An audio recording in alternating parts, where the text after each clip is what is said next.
ఒక 10 మందో 12 మందో కలిసి జ్యూరీ వాళ్ళు వర్డిక్ట్ ఇస్తారు, వాళ్ళు చెప్తారు ఇది తప్పు చేసిరా రైట్ చేసిరా అని తీర్పు. ఓకే, జడ్జి ఇయ్యాడు క్రిమినల్ కేసులలో, సివిల్ కేసులలో ఇస్తాడు కానీ క్రిమినల్ కేసులలో ఇయ్యాడు. ఓకే, కాబట్టి ఈడ జ్యూరీ ఉన్నది, పైకోర్టులు ఉన్నాయి, అప్పీల్ ఉన్నది, తర్వాత ఇది ఛార్జ్ షీట్ కావాలి.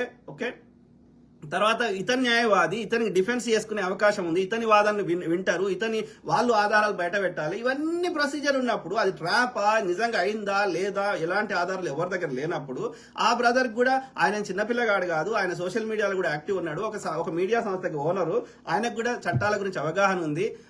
ఆయన తన వర్షన్ కానీ తను కానీ ఇప్పటివరకు వచ్చి పబ్లిక్ లో వచ్చి మాట్లాడలేదు. సో అది కేసు అయినాక 5 నెలల తర్వాత వీళ్ళు వచ్చి ఇప్పుడు చెప్పడము ఇదంతా. ఇప్పుడు ఈవెన్ జానీ మాస్టర్ విషయంలో ఆ 16 ఏళ్ళ అమ్మాయికి అసలు మీడియాలో పనిచేసే అవకాశమే లేదు. 18 ఏళ్ళు దాటక ముందు ఆమెకు ఆ యొక్క పనిచేసే హక్కే లేదు. మరి ఆ మీడియా సంస్థ ఎందుకు హైర్ చేసుకున్నాడు ఆ యొక్క సృష్టి వర్మని? ఓకే, ఫస్ట్ తప్పు. ఒక ముస్లిం అయినటువంటి